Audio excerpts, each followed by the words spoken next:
रूपा एक गरीब परिवार की बेटी थी। संयोग से उसकी शादी अमीर खानदान में हो जाती है। ए जी, आपका घर तो बहुत बड़ा है, लेकिन कोई भी घर में पंखा नहीं है। पहले बोले होते तो पापा से बोलकर एक पंखा मंगवाई देते।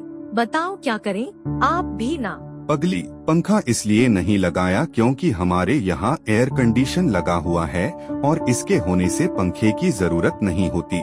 ओ, एयर का कमीशन तो हमारे गांव में भी लेता है। बिजली वाला 4 पंखा का 400 रुपए कमीशन लेता है, पर हमारे पापा 200 रुपए देकर काम चला लेते हैं। कहो तो पापा से बात करके यहाँ भी सेट करवा दूं। बताओ, बहुत जान पहचान है पापा की। अरे पगली, उसे कमीशन कहते हैं और इसे कंडीशन तुझे कैसे बताऊं? हाँ, कंडीशन लेकर हमारे गांव में सब कमीशन ही जानत है, कंडीशन कोई नहीं जानता। हम सोचते रहे कि ससुर जी के 2 पैसे पापा से कहकर बचत कर दिया और घर में 4 पंखा लग जाए, लेकिन यहाँ तो हमारा ही मजाक बनाया जाता है। अब से हम कुछ नहीं बोलेंगे, कोई फायदा नहीं है, उड़ाओ और मजाक उड़ाओ। पति खिड़की और दरवाजा बंद करने लगता है। तब रूपा कहती है, हाय दया, दरवाजा खिड़कियाँ काहे बंद कर रहे हैं? एक तो रूम में एको पंखा नहीं है, ऊपर से खिड़की भी बंद कर दीजिएगा, तब तो गर्मी से दम घुट जाएगा। खोला, जल्दी खोला खिड़की। 1 मिनट रुको, जरा देखती जाओ। पति ऐसी चालू करता है। तभी रूपा बोलती है, अरे नहीं, खोलिए खिड़की। हमारे गांव में घर में खिड़की में पल्ले भी नहीं लगा है। रात में हवा चलती है तो ऐसा लगता है कि हम शिमला में सोए हैं, लेकिन सवेरे जब धूप की रोशनी आती है तो लगता है कि रात भर में शिमला से बीकानेर पहुंच गए।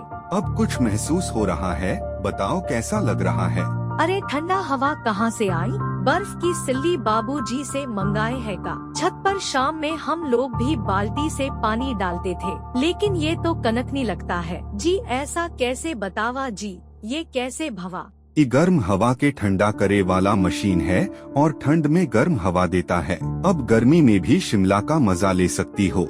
ओहो अजी, बहुत ठंडा हवा निकल रहा है, मशीन बंद कर दीजिए, नहीं तो हमारी कुल्फी ही जम जाएगी। रूपा की सास सुनीता बहुत ही कंजूस औरत थी। वह बहू के कमरे में आती है और कहती है, अरे बहू, चल देख, तुमसे मिलने कौन आई है। हाय हाय हाय, कल ही 25,000 रुपए का बिजली का बिल भराया है और तुम लोग एसी चलाकर बैठे हो। तुम लोग तो मुझे कंगाल करके ही मानोगे ना। अरे नहीं माँ, वो तो मैं ही रूपा को एसी दिखा रहा हूँ, इसलिए ऑन किया था बस। और कौन सा इतनी देर में कुछ ज्यादा बिल आ जाएगा। वाह रे दुनिया, एक दिन में जोरू का गुलाम बन गया। चल बहू, ड्राइंग रूम में जल्दी आ, तुझसे मिलने आए हैं खास लोग। चल जल्दी आ जा। ड्राइंग रूम में रूपा की ननद नैना आई हुई थी, जो शादी में बेटा रवि की परीक्षा के कारण नहीं आ पाई थी। अरे भैया, कहाँ छुपा कर रखे हो अपनी रूपमती को? मम्मी के कहने पर भी अभी तक झलक नहीं दिखलाई है। अरे अभी तक नहीं आई, माँ के आने के तुरंत बाद उसे ड्राइंग रूम में भेजा था। 1 मिनट, मैं अंदर देख कर आता हूँ।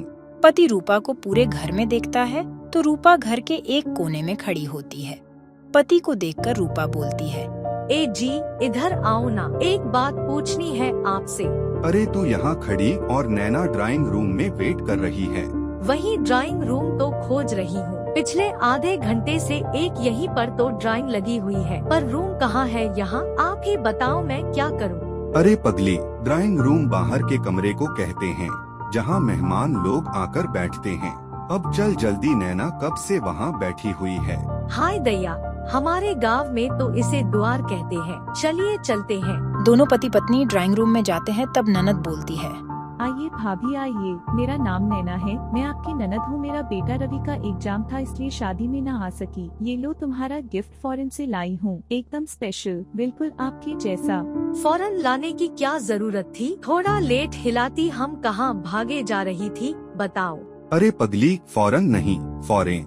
मुझे इतनी बुद्धि है कि फौरन और फौरन में अंतर कर सकूं। फौरन सब्जी, दाल, तड़का आदि में पड़ता है और फौरन मतलब जल्दी होता है। अरे पगली, फॉरेन मतलब विदेश से गिफ्ट लाइए। हे भगवान। रूपा की बातों पर सब हंस पड़ते हैं। रूपा को लगता है कि सभी उसका मजाक उड़ा रहे हैं। वो मायूस हो जाती है। मामी भूख लगी है, पास्ता बनाना और जल्दी बनाना। मामी। ठीक है बेटा, मैं भी किचन से बना कर लाती हूँ।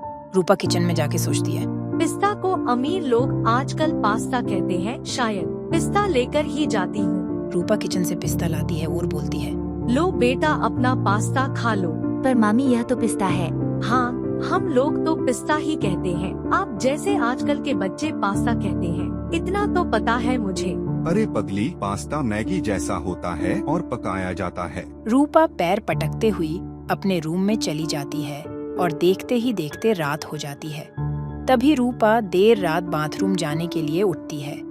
उसी समय नैना कान में ब्लूटूथ हेडफोन लगाए हुए गाना सुन रही थी और लॉन में टहल रही थी। बीच बीच में वो गाने की रिदम पर थिरक भी रही थी। रूपा की नजर जब लॉन में थिरकते हुए नैना पर गई तो उसे लगा कि नैना को मिर्गी आई है और वो दौड़कर जाकर ससुर जी वाला जूता ले आई और नैना को सूंघाने लगती है। जूता की बदबू से नैना बेहोश हो जाती है। कुछ देर बाद होश आने पर नैना कहती है, भाभी ये सब क्या किया आपने मुझे जूते क्यों सूंघाए? आप लॉन में उछल कूद कर रही थी तो मैं सोची कि आप पर भूत आई हुई है। हम डर गए, लेकिन अगले ही पल याद आया कि मिर्गी का दौरा भी ऐसे ही पड़ता है, इसलिए पापा वाला जूता मैंने लाकर आपको सूंघा दिया। मैं वो वायरलेस ईयरफोन पर माइकल जैक्सन का गाना सुन रही थी। लेकिन आपके पास तो मोबाइल था ही नहीं और तार भी कान में नहीं लगा था। तभी शोर सुनकर वहाँ पर रोनित आ जाता है और रूपा को कहता है, अरे पगली, ब्लूटूथ से कनेक्टेड होता है मोबाइल और 100 मीटर तक कहीं से भी बिना तार के मोबाइल की आवाज सुन सकते हैं। रहने दो भाई, यहाँ 2-3 दिन और रह गए तो हॉस्पिटल जाना पड़ेगा और पता नहीं क्या क्या खाने को मिलेगा। नाराज क्यों होती हो, वो गांव से आई है, ये सब न देखा है और न सुना है, टाइम दो सब सीख जाएगी। तभी सास वहाँ आ जाती है और कहती है, अरे ऐसा कौन से गांव से आई है, हम सभी गांव से ही है, लेकिन कभी भी छोटी ननद को चप्पल जूते से नहीं मारा कभी। मुझे माफ कर दीजिए, अनजाने में ये सब हो गया, हमें नहीं पता था कि वो नाच रही है। आज के बाद ऐसा नहीं होगा। अनजाने में इतनी बड़ी घोड़ी जैसी हो गई है और अकल नाम की चीज ही नहीं है। छोटे घर से लाई थी कि घर में सभी को इज्जत देगी, सभी को मिलाकर चलेगी, लेकिन ये तो ननद को ही पीट रही है। आज ननद को मारा है, कल सास को मारेगी, न जाने और क्या क्या देखना बाकी है। रूपा रोती हुई अपने कमरे में चली जाती है।